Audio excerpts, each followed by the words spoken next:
Bon alors comme vous le savez, Obsidian c'est un logiciel de prise de notes qui va nous permettre de créer des pages, de faire des liens entre elles, etc. etc. On va pouvoir ainsi gérer nos connaissances, noter nos idées, s'organiser dans notre quotidien et plein d'autres choses. Aujourd'hui j'aimerais vous montrer comment j'utilise les canevas dans Obsidian. Donc on va aller dans Obsidian. J'avais déjà fait d'autres vidéos sur la présentation des canevas, le fait de pouvoir créer des mind maps à l'intérieur, etc. Donc je vous mets les liens vers ces vidéos dans la description.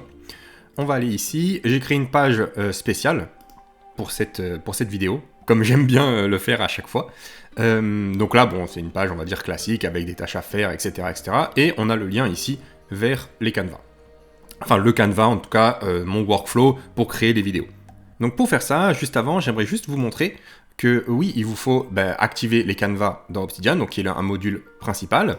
Et ensuite, il vous faudra le plugin DataView, Task, et Metadata Menu. Alors je ne vais pas tout vous montrer comment faire dans cette vidéo, j'explique absolument tout ce qu'il faut savoir sur DataView, sur le plugin Task, etc., etc. dans ma formation Obsidian Master, donc que je vous mets en description également.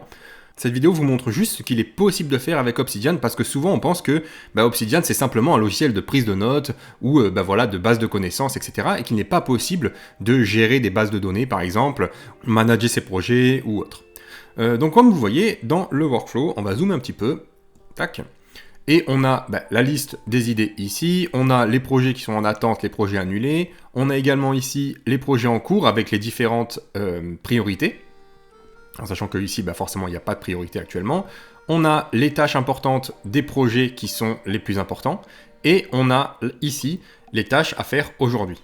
Si je zoome encore un peu, on peut voir que ici en fait, ce que va nous permettre de faire les canevas, et c'est ça qui est vraiment intéressant, c'est qu'il va nous permettre de faire un lien vers des pages qu'il y a dans notre coffre Obsidian et de se focaliser sur simplement un en-tête ou un bloc de cette page-là. C'est ce que j'ai fait ici, comme on le voit, ce bloc-là. Donc si je clique dessus, hop, vous voyez que c'est un petit code, je vais appeler ça, qui fait appeler le plugin Task.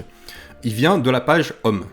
Si je descends un peu, on voit qu'ici, ça vient de la page liste des différents projets. C'est la même chose avec ici.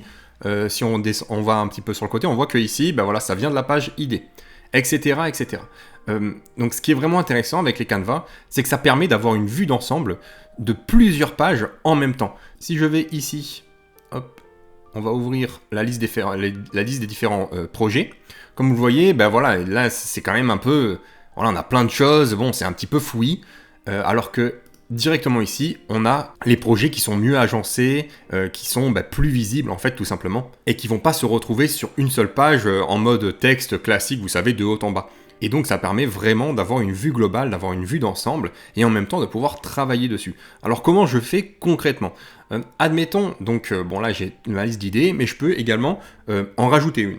Donc là je vais rajouter une idée avec un raccourci clavier, ça me demande dans quel dossier je veux l'enregistrer, donc là ça va être une idée de vidéo YouTube par exemple. Donc mon idée, je vais l'appeler nouvelle vidéo, hein, bien évidemment. Donc voilà, donc là bon voilà, on arrive dans la nouvelle vidéo, ça m'a créé une page directement. Comme vous voyez, le statut il est en idée ici. Donc je vais fermer ça, et comme on le voit, si je zoome ici, vous voyez bien qu'elle s'est rajoutée juste là. Là, ça me dit le projet lié actuellement, il n'y en a pas, donc on peut même venir rajouter le projet ici. Et c'est bien rajouté là. Comme vous voyez, le type, c'est pareil, je pourrais mettre vidéo, etc. On va pas le faire là maintenant. La date, on peut rajouter une date, bien évidemment. Et donc, on est là, voilà, ma nouvelle vidéo, elle est dans ID. Donc pour l'instant, elle est à ce niveau-là. Ce qui est intéressant, c'est que je vais pouvoir venir modifier directement mes statuts en faisant un clic droit, en faisant Manage All Field. Et là, je veux voilà, update le statut, et je veux le passer en cours. Quand je le place en cours, vous voyez, au bout d'un petit moment, elle disparaît de mon idée, et elle vient se mettre juste ici. Ma nouvelle idée, ma nouvelle vidéo, elle est bien juste là. Actuellement, il n'y a pas de priorité, puisque j'en ai pas à rajouter, mais si j'ai envie, je peux venir faire un clic droit, Manage All Field, je rajoute une priorité, et je la catégorise en priorité haute, qui a à faire le plus rapidement possible. Comme vous voyez, elle a disparu ici, et si je monte un peu, on voit bien que nouvelle vidéo, elle s'est rajoutée juste là. Actuellement, elle s'est rajoutée tout en bas parce qu'il n'y a pas de date. Comme vous le voyez, il y a d'autres projets qui sont dans la priorité haute. Il y a des projets que je laisse au fil du temps, parce que c'est des projets qui durent dans le temps, comme le mail du dimanche, comme les vidéos YouTube, comme les formations par exemple. Et en fait, à chaque fois que je vais venir rajouter des tâches à l'intérieur de ces projets-là, elles vont venir se rajouter ici. Je vous montre ça juste après. Donc là, la nouvelle vidéo, elle s'est bien mise directement dans la priorité la plus importante. Et donc maintenant, je peux lui rajouter une date si j'ai envie. Hop, on va update la date. On va lui mettre, voilà, par exemple, pour le 24. Hein. OK. Et comme vous voyez, c'est bien rajouté juste ici, le 24 mai. Et quand j'arriverai au 24 mai, elle va venir se rajouter, enfin, toutes les tâches qu'il y aura à l'intérieur vont venir se rajouter directement dans la tâche du jour ou alors dans la to-do important. Donc ça, c'était le parcours d'une idée, je vais appeler ça comme ça. Si maintenant, cette vidéo, finalement, hop, je update le statut et je vais le passer en, je sais pas moi, en attente. Hop, en descendant ici, vous voyez qu'elle apparaît juste là. Donc des fois, ça prend un petit peu de temps, du style 2-3 secondes pour que ça apparaisse. Et là, on a bien nouvelle vidéo qui s'est bien mis en attente. Ça va être la même chose pour passer en fait, etc. Ça, c'est pareil, c'est un truc que j'aime bien aussi. Hop, je vais dézoomer. Mais vous voyez que là, j'ai tous les projets qui ont été terminés, que ce soit des mails, que ce soit des formations, que ce soit des vidéos, que ce soit des podcasts, etc. Bien évidemment, là, tout ce que je vous montre là, c'est des exemples et c'est par rapport, moi, à ma chaîne YouTube. Donc forcément, ça peut changer en fonction de vous, de votre projet. Mais ce qui est vraiment intéressant, c'est que finalement, tout ce qu'on voit là, c'est simplement des petits codes DataView, comme ici. On peut zoomer un petit peu.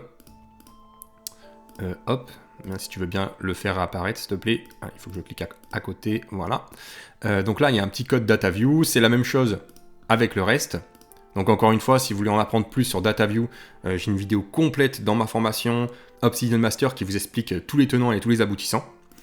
Donc ça, c'était pour le parcours d'une idée, comment ça va se faire. Je rajoute d'abord l'idée principale qui va venir se mettre automatiquement ici. Ensuite, je la passe à en cours qui va venir se mettre juste en bas. Et ensuite, j'ai simplement besoin de régler la priorité pour pouvoir savoir de quoi je vais parler, savoir qu'est-ce que je vais faire, etc., etc. Si je zoome un peu ici, on peut voir que justement, c'est ça qui est intéressant avec DataView, c'est qu'on va pouvoir vraiment stipuler ce qu'on veut faire apparaître ou pas. Comme vous le voyez ici, je veux faire apparaître que les tâches qui sont avec la priorité haute. Et c'est bien ce que j'ai là, c'est-à-dire que là, on a dans le mail du dimanche, on a bien ce mail qui est prévu pour dimanche prochain, qui apparaît juste là. Et c'est la même chose pour l'enregistrement complet, c'est la vidéo que je suis en train de vous faire. Hop, on va venir ouvrir ça sur le côté. Comme vous le voyez, à l'intérieur de cette page-là, j'ai bien enregistrement complet, prise de notes, etc. Donc là, c'est quelques phrases que je m'étais notées pour ne pas oublier de parler de ça. Et comme on le voit, on est bien juste là. Comme vous voyez, il y a des dates juste à côté. Ça, c'est fait exprès pour le rappeler ici. Mais si par exemple, enregistrement complet, hop, je viens le cocher.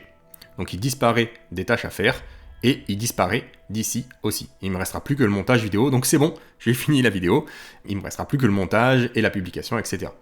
Donc c'est ça qui est intéressant, c'est qu'on va pouvoir venir gérer un petit peu comme on veut notre tableau de bord. C'est pour ça que j'appelle ça un workflow, un tableau de bord. Et comme je vous le disais au départ, on va pouvoir venir faire apparaître des informations qui sont disponibles sur différentes pages, tout centralisé au même endroit.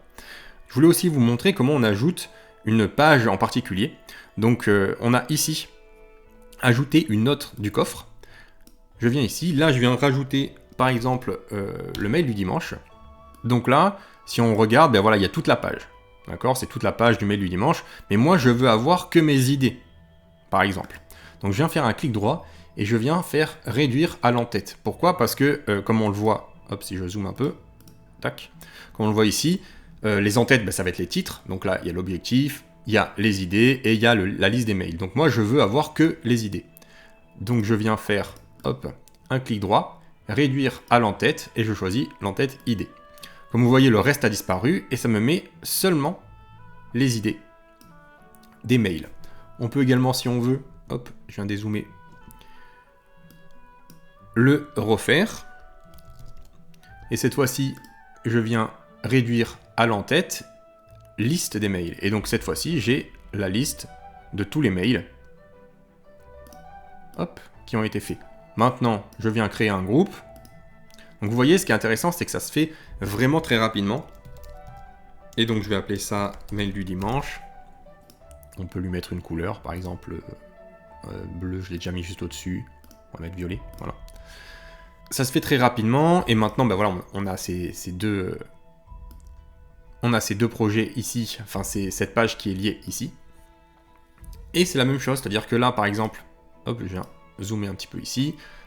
Si par exemple le mail, comment organiser un projet avec une mind map, je viens ici, je le rajoute en tâche à faire. Donc là, moi, j'ai un petit raccourci clavier qui est fait pour. La priorité, on va dire que c'est la priorité médium parce que ça ne sera pas pour tout de suite. Je viens lui rajouter une date. Là, ça sera pour la semaine prochaine, par exemple. Donc on va dire le 20. On va même mettre, je sais pas moi, le 25, par exemple. Voilà.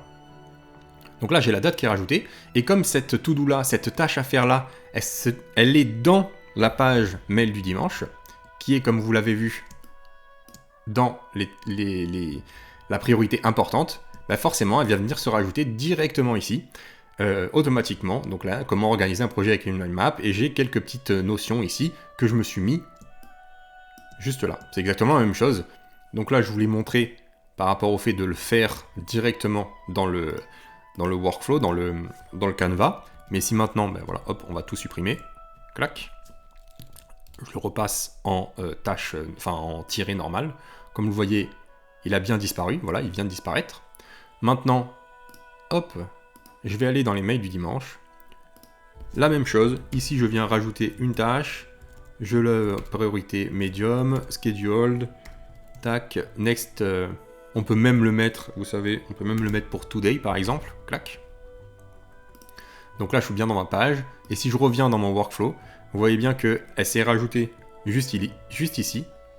Et si je monte, ça s'est également rajouté, email, comment organiser un projet avec une mind map, directement ici, dans mail du dimanche. Je vois bien qu'il est spécifié, qu'il est noté dans mail du dimanche, dans ID. Si je clique dessus, j'arrive directement ici. Bref, je voulais vous montrer un petit peu ça, parce qu'Obsidian est souvent catégorisé seulement comme une application de prise de notes ou de base de connaissances. Donc bien sûr avec le Markdown, avec le fait que le formatage est plus simple à faire, etc.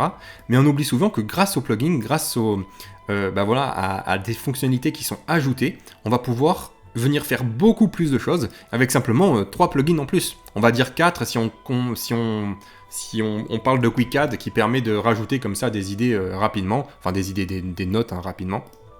On va dire avec 4 plugins en plus, on a la possibilité de se faire une vraie organisation, un vrai logiciel de management de projet, et c'est ça que j'aime bien dans Obsidian, c'est qu'on va pouvoir l'adapter à nos besoins, rajouter des fonctionnalités, en enlever en fonction de ce qu'on veut faire vraiment dans notre quotidien. Allez, je vous laisse là, et je vous dis surtout n'oubliez pas, colorez votre vie pour le meilleur.